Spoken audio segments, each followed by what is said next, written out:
할렐루야. 예수님 안에서 이렇게 만나 뵙게 돼서 너무 반갑습니다. 예수님의 이름으로 사랑하고 축복합니다. 여러분 한 주 동안 잘 지내셨죠?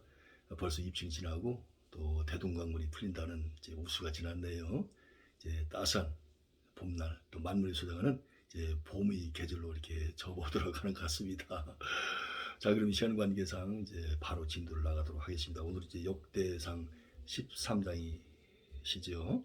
자, 그러면 1절 말씀, 역대상 13장 1절 말씀 한 절만 봉독합니다. 다윗이 천부장과 백부장과 그 밖의 모든 지도자와 의논하고, 무엇을 의논했는지 우리가 이제 공부하면서 하나님의 말씀을 들으면서 차차 이제 알게 되겠지요. 자, 그러면 역대상 13장 제목은 법궤의 운반과 우사의 죽음. 그 유명한 우사 얘기가 나옵니다. 굉장히 마음이 아프기도 하고 좀 슬프기도 합니다만. 자, 그러면 본장의 계획은 무엇인지 알아보도록 하겠습니다. 전체 숲을 알아보면 이스라엘의 장로들에 의해 왕으로 기름 부음 받은 다윗은 하나님과 이스라엘 백성들 사이의 관계 회복을 꾀합니다. 그리하여 그가 시도하게 된 일은 기럇 여아림에 참으로 오랫동안, 그 기간은 약 70년 정도로 그렇게 추정이 되거든요. 방치되어 있던 하나님의 법궤를 예루살렘으로 옮기려는 것이었습니다. 그러나 율법에 정해진 법궤의 운반 규례를 무시했기 때문에 결국 그 일은 실패로 끝나고 법궤의 운반을 돕던 아비나답의 아들 우사만 죽임을 당하게 되었습니다. 자, 우사의 아버지가 바로 누구라고요? 아비나답. 본장에서 우리는 아무리 하나님을 향한 뜨거운 열심이라 할지라도 진정 하나님께서 원하시는 방법대로가 아니라면 결코 선하고 아름다운 결과를 가져올 수 없다는 사실을 깨닫게 됩니다. 자, 이번에는 1절부터 4절 말씀을 가지고 다윗이 백성들이 지도자들과 의논한 내용은 어떤 것이었는지 그 부분을 알아보도록 하겠습니다. 하나님의 궤를 예루살렘으로 옮겨 보자는 것이었습니다. 하나님의 궤, 곧 법궤는 엘리 제사장 시대에 블레셋 군에게 빼앗겼다가, 자세한 내용은 사무엘상 4장 17절에 나와 있거든요.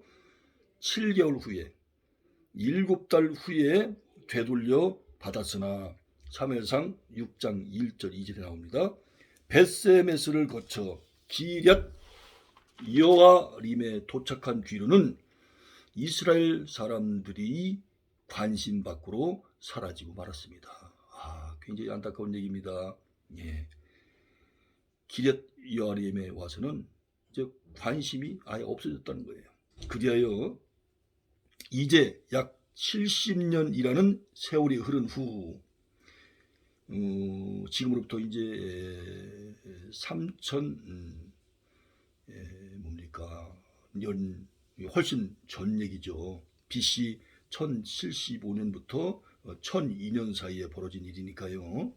그래서 약 70년이라는 세월이 흐른 후 다윗은 그동안 잊어버린 법궤에 대한 관심을 회복하고 여호와 신앙의 부흥을 위해 법궤를 예루살렘으로 옮겨 오려고 한 것입니다. 참으로 숱한 환난과 박해 끝에 드디어 온 이스라엘이 왕이 된 다윗은 얼마든지 스스로의 영달과 만족을 꾀할 수 있었지만 그는 먼저 하나님께서 기뻐하실 만한 일을 추구했던 것입니다. 한 달에 왕이 됐으니까 뭐 부귀영화 얼마나 누리며 정말 떵떵거리며 살 수 있잖아요. 그런데도 불구하고 이렇게 여호와의 신앙 부흥을 위하여 법궤에 대한 관심을 회복하고 여호와의 신앙의 부흥을 위해서 법궤를 예루살렘으로 옮겨오려고 했다. 이 하나님께서 이 마음, 이 자세, 이 삶을 얼마나 기뻐하시겠습니까? 이런 다윗의 태도는 이 세상을 살아가는 성도들에게 있어서 삶의 우선순위가 무엇인지를 깨우쳐 줍니다. 즉 자신의 몸과 마음 그리고 시간과 물질과 지위 그 모든 것을 통하여 맨 먼저 하나님의 선하시고 기뻐하시고 온전하신 뜻을 이루어 드리는 것이 진정한 성도의 삶을 산다는 것입니다. 이것이 진정한 성도의 삶이죠. 로마서 12장 2절에 나와 있지 않습니까? 그리고 바로 그런 삶을 살 때 성도는 먼저 그의 나라와 그의 의를 구하는 자가 될 수 있습니다. 마태복음 6장 33절에서 말씀하고 계시지 않습니까? 자, 이번에는 본문 1절 2절에 나타난 다윗의 태도에서 배울 수 있는 것이 무엇인지 이 부분을 알아보도록 하겠습니다. 다윗은 법궤를 예루살렘으로 옮기려 함에 있어서 비록 그것이 옳은 일임을 스스로 확신했지만 결코 독단적으로 처리하지 않았습니다. 독선적으로 행하지 않았다 그 말이죠. 즉 그는 백성들의 지도자들은 물론 일반 백성들에게까지 의논했으며 그들의 동의를 구했던 것입니다. 참 아름다운 모습이죠. 자신이 왕이라고 해서 통치자라고 해서 무슨 일이든지 마음대로 결정하는 것이 아니라 먼저 하나님의 뜻과 백성들의 의견을 알기 원했던 것이 다윗의 태도였습니다. 우리가 인생을 살아가면서 인생을 살면서 이런 자세, 이런 모습을 우리가 보여야 되겠죠. 이런 자세를 가져야 되겠죠. 이런 마음가짐을 가져야 되겠죠. 그래서 2절에 보면 여호와께로 말미암았으면 그런 말씀이 있습니다. 하나님의 뜻이 바로 여호와께로 말미암았으면 이란 뜻입니다. 여호와께로 말미암았으면 이 뜻이 바로 이 말씀이 바로 하나님의 뜻이다 그 말이죠. 오늘날 우리들 가운데는 겸손히 하나님의 뜻을 받아들이면서 다른 사람들의 의견도 존중하는 풍토가 조성되어 있습니까? 스스로 판단하기에 옳다고 해서 끝까지 밀어붙이거나 심지어 다른 의견이 더 나은 줄 알면서도 내 주장이 꺾이고 싶지 않아서 고집을 부리는 일은 없는지 모르겠습니다. 그래서 우리가 이 당시 그 다윗의 어떤 그 권력, 권세는 대단한 권세거든요. 얼마든지 혼자 독단적으로, 독선적으로 행할 수가 있어요. 그런데 불구하고 이제 지도자들과 또 백성들의 심지어 백성들의 의견까지 들어서 하나님의 뜻을 이제 행했다는 겁니다. 오늘날도 보면 이제 우리가 어떤 일을 결정함에 있어서 그 일이 작든지 크든지 간에 때로는 내가 주장하는 것이 끝까지 관철되기를 원해서 이제 끝까지 주장을 펴는 그런 분들도 있습니다. 저도 그런 적이 있었어요. 근데 이게 성경적이지 않다라는 겁니다. 나보다 훨씬 더 좋은 그런 주장이 있을 수도 있잖아요. 그렇죠? 그런 면에서 이 다윗의 어떤 이 의견을 이렇게 모으는 것은 의견 수렴이라고 그러잖아요. 굉장히 우리가 본받아야 할 점이고 배울 점이다. 너무나 좋은 그런 자세다 하는 것을 우리가 봅니다. 법궤를 옮기려는 다윗의 계획이 실패한 이유는 무엇인지 여기에 대해서 알아보도록 하겠습니다. 법궤의 운반에 관한 율법의 규정을 무시했기 때문입니다. 민수기서 4장 12절에서 자세히 나와 있는데요. 즉 법궤는 반드시 레위지파 고핫 자손의 어깨에 메어서 운반하도록 되어 있었는데 어깨에 메고 운반하라 그 말이죠. 다윗은 수레에 실어서 운반하려 했으며 7절에 나와 있죠. 또한 무슨 일이 있어도 법궤를 손으로 만지지 못하도록 되어 있었는데 웃사가 그만 손으로 그것을 붙잡았던 것입니다. 10절에 나와 있죠. 오늘날에는 그 도로가 포장이 잘 돼 있잖아요. 근데 그 당시는 이 도로 포장이라는 게 잘 안 되어 있지 않습니까? 그러니까 이제 흙 위에 또 어떤 돌멩이도 있을 수가 있고요. 또 바위도 있을 수가 있고 그렇잖아요. 예. 이제 앞에서 이제 그 소가 그 수레를 이끌지 않습니까? 예. 그런데 이제 아무래도 이제 그 길바닥이 울퉁불퉁하다 보니까 이제 그 법궤가 수레 위에 있는데 이제 울퉁불퉁하다 보니까 흔들리다 보면 이게 이제 법궤가 자꾸만 가장자리로 밀려나잖아요.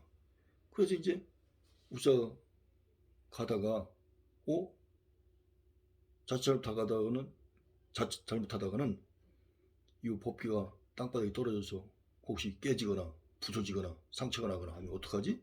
해가지고 그 수레 밑으로 떨어지는 그 법궤를 잡은 거예요. 인간적으로 보게 되면 얼마나 고마운 일입니까?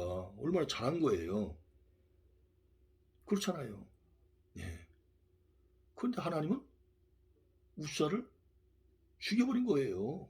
하나님은 사랑의 하나님이잖아요. 근데 왜 죽이시는 거예요?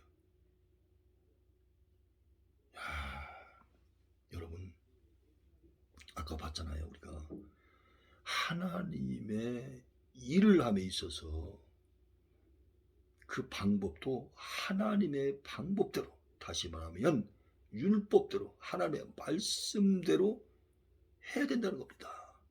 이것이 오늘 말씀의 핵심이에요. 어떻게 보면 가장 본질적인 얘기입니다. 그냥 열심만 가지고 하나님 일을 한다고 해서 하나님께서 영광 받으신 것이 아니라는 거예요.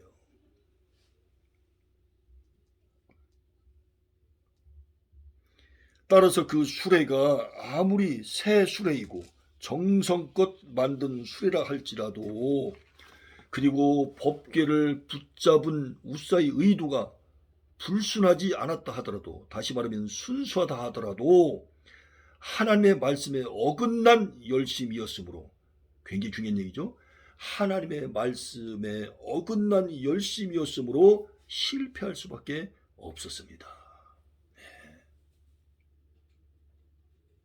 참으로 하나님께서는 제사보다 무엇을 원하십니까? 바로 순종을 원하셔요. 사무엘상 15장 20절 나와 있지 않습니까? 아무리 많고 기름진 제물이라도 하나님의 말씀을 지켜 따르는 것보다 더 나을 수는 없는 것입니다. 사무엘하 15장 13절부터 23절에 나와 있지 않습니까? 지금 저와 여러분들의 삶은 어떠합니까? 주위 사람들이 깜짝 놀랄 만한 열심을 내고 있기는 하지만 그것이 스스로에게서 난 인간적인 열심은 아닙니까? 예, 그러니까 하나님의 말씀에 근거한 열심이라 하지, 열심이라 하지, 발음이 좀 그렇습니다만, 하나님의 말씀에 근거해서 나온 열심이라.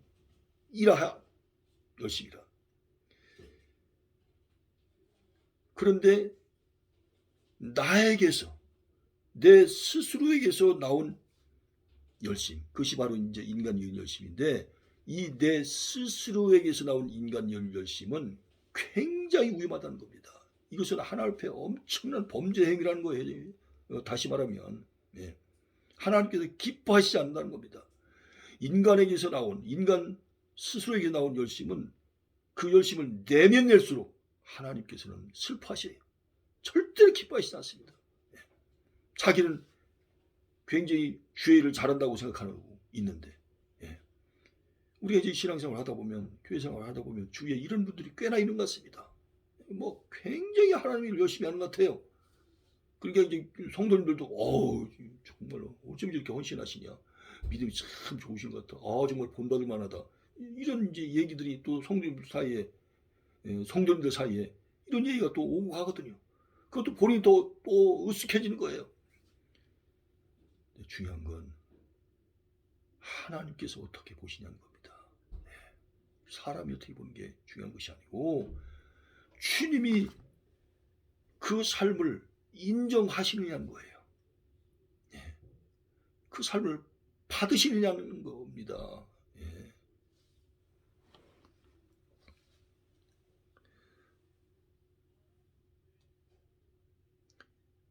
자, 이번에는 법궤를 수레로 옮기는 것이 잘못이라면 이전에 블레셋 사람들이 법궤를 수레에 실어 벳세메스로 돌려보냈을 때 사무엘상 6장 1절부터 18절 나와 있거든요. 블레셋 사람들이 법궤를 수레에 실어 벳세메스로 돌려보냈을 때에는 왜 하나님의 벌을 받지 않았습니까? 예. 지금 우사가 이렇게 죽었다면 당연히 블레셋 사람들도 벌을 받아야 되지 않겠냐 그 말이에요. 형평성의 원리에 근거해서 공평하게. 그런데 왜 블레셋 사람들은 하나님의 벌을 안 받았냐는 거예요. 얼마든지 이런 의문이 들 수 있잖아요. 얼마든지 이런 생각이 들 수 있잖아요. 그 이유는 첫째로 블레셋 사람에게는 레위인도 고아 자손도 없었습니다. 당연히 불신 민족이니까 없겠죠. 따라서 레위지파 고아 자손이 어깨에 메어서 법궤를 운반하도록 되어 있는 용법의 규정을 지킬래야 지킬 수가 없었어요. 레위인도 없고 고아 자손도 없으니까. 이것은 결국 하나님을 떠난 인간들이 영적인 상태를 보여주고 있습니다. 즉 허물과 죄로 죽었기 때문에 에베소 2장 1절 5절에 있죠.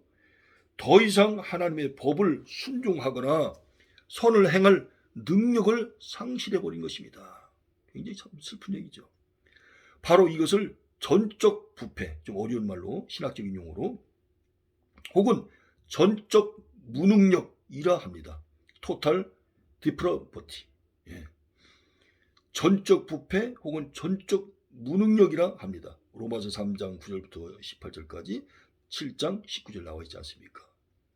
그 다음에 두 번째로 블레셋 사람들은 이미 하나님께로부터 버림받은 진노의 백성들이었습니다. 따라서 하나님께서는 그들이 율법을 어기고 자기들의 뜻대로 행하더라도 여전히 죄 가운데 내버려 두신 것입니다. 가장 불행한 일이죠. 너희들 마음대로 살아라는 거예요. 네가 하고 싶은 대로 다 하라는 거예요. 어떠한 죄도 한번 줘보라는 거예요. 하나님 완전히 버리신 겁니다. 로마서 1장 24절에서부터 32절에 나와 있지 않습니까?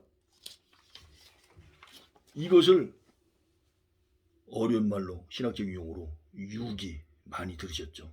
유기, 기자가 버릴 기자 아닙니까? 어벤던먼트. 이것을 유기라 부릅니다. 그러나 유기가 죄의 조장 혹은 징벌의 면제를 뜻하지는 않으며 이제 이것이 무서운 말씀입니다. 언젠가 하나님의 진노의 잔이 차게 되면 엄청난 심판이 임하게 됩니다. 내가 이렇게 죄를 짓는데도 내 마음대로 사는데도 뭔가 일이 더 잘 풀리고 아무런 문제가 없네. 징계도 없고 심판도 없네. 절대로 그렇게 생각해서는 안 된다는 겁니다. 오늘날에도 죄를 짓고 악을 행하면서도 세상적으로 더 잘 되는 자들이 있습니다. 그리하여 그들은 배부르고 교만해져서 하나님을 모른다, 여호와가 누구냐고 떠들기조차 합니다. 잠언서 30장 9절에 나와 있죠. 그렇지만 분명히 하나님의 공의로우신 심판과 보응은 어긋남이 없습니다. 비록 더딘 것 같지만 한치도 어김없이 임하게 되는 것이 하나님의 심판입니다. 다만 그 정해진 때가 이르기까지 그들이 머리 위에 진노의 숯불을 쌓아갈 뿐입니다. 로마서 12장 19절 20절에 나와 있지 않습니까? 그래서 자기 마음대로 사는 사람이 잘 된다고 해서 우리 예수 믿는 사람들이 절대로 부러워하면 안 됩니다. 어마어마한 심판이 그들을 기다리고 있을 뿐이에요. 때가 차면 상상을 초월하는 하나님의 심판이 임합니다. 자, 이번에는 12절부터 14절까지 말씀을 가지고 예루살렘으로 운반되지 못한 법궤는 결국 어디로 갔습니까? 가드 사람 오벳 에돔의 집으로 운반되어 3개월 동안 있었습니다. 가드 사람 오벳 에돔. 그로 인하여 몇 달 동안이라고요? 3개월. 그로 인하여 오벳 에돔의 집과 그 모든 소유에 복이 넘치게 되었는데, 이것은 블레셋인들이나 베세메스 사람들 그리고 우사가 법궤로 인해 당한 저주와는 너무나 대조적인 결과입니다. 10절에 나와 있고요. 사무엘상 5장 1절부터 12절, 6장 19절에 나와 있습니다. 아니 3개월 동안 이렇게 이제 법궤가 오벳 에돔에 이렇게 모셔졌는데, 세상에 이 오벳 에돔의 집에 하나님께서 얼마나 막 복을 부어주시는지, 하여튼 집과 양 소유에 상상을 초월한 복을 막 부어주시는 거예요. 그러니 영원한 왕이신 예수 그리스도를, 하나님을 우리 마음에 우리 몸에 모시고 사는 우리는 말해서 못하겠습니까? 뭐 날마다 하나님의 은혜죠. 이처럼 하나님의 말씀은 그것을 준행하는 자에게는, 하나님의 말씀을 온전히 순종하는 자에게는 구원과 축복의 방편이 되지만, 그렇지 못한 자에게는, 다시 말하면 불순종하는 자에게는 심판과 저주의 방편이 된다는 말씀입니다. 이 말씀은 창세기부터 요한계시록까지 흐르는 정말 너무나 명명백백한 하나님의 축복과 저주에 관한 원리입니다. 원리. 그러니까 하나님 말씀에 순종하면 구원과 축복이, 하나님 말씀에 불순종하면 심판과 저주가, 이게 공식입니다. 공식. 공식. 물론 구원이야 창세전에 예수님 말했어요. 택함 받고 예수님의 피값으로 우리를 사시고, 또 저와 여러분들이 물과 성령으로 거듭나서 하나님은 나의 아버지라고, 예수님은 나의 영원한 구주로 메시아로 모셔드릴 때 가능하지만 말입니다. 또 아무리 하나님께서 구원시키려고 해도 우리가 예수님을 모셔드리지 아니하면 안 되잖아요. 물론 또 모셔드리게 되는 것도 또 성령님이 역사하셔야 가능하니까요. 다 하나님의 주권 안에서 이루어지는 것이니까 뭐 따로 이제 말씀을 드릴 수는 없겠습니다만, 어쨌든 간에 인간의 반응도 있어야 되지 않습니까? 자, 여러분, 오늘 이제 역대상 이제 13장 말씀을 우리가 이제 들었는데, 저는 이게 우사 지난주 청주에 있는 교회에서 제가 또 유튜브에 올렸지 않습니까? 주와 함께하는 교회, 합동체 교회거든요. 거기서 이제 오후에 하나님 말씀을 가지고 이렇게 같이 우리가 나누는데 한 거의 2시간 반 정도 나눈 것 같습니다. 그때도 제가 우사 얘기를 했어요. 정말 잘해보려고 그랬잖아요, 우사가.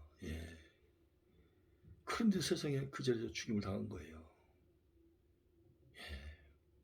그러니까 하나님께서 뭐 우사를 사랑하지 않아서 그렇게 했겠습니까?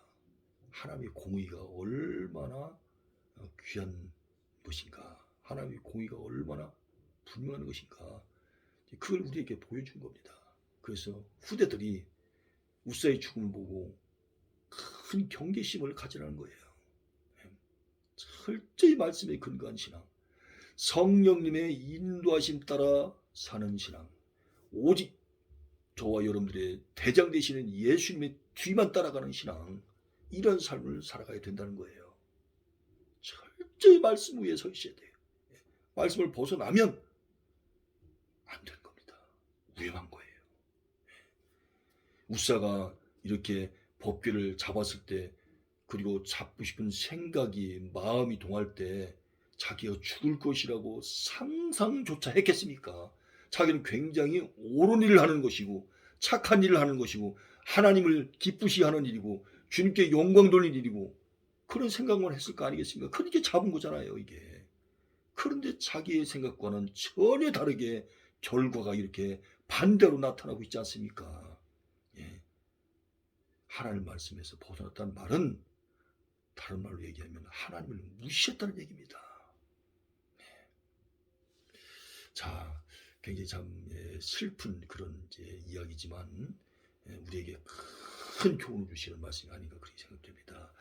자, 여러분 또 이번 한 주간도 예수님 안에서 승리하시고요. 늘 건강하십시오. 예수님 안에서 다시 한번 강조합니다. 여러분들 사랑합니다. 그리고 여러분을 축복합니다. 여러분 감사합니다. 예, 고맙습니다.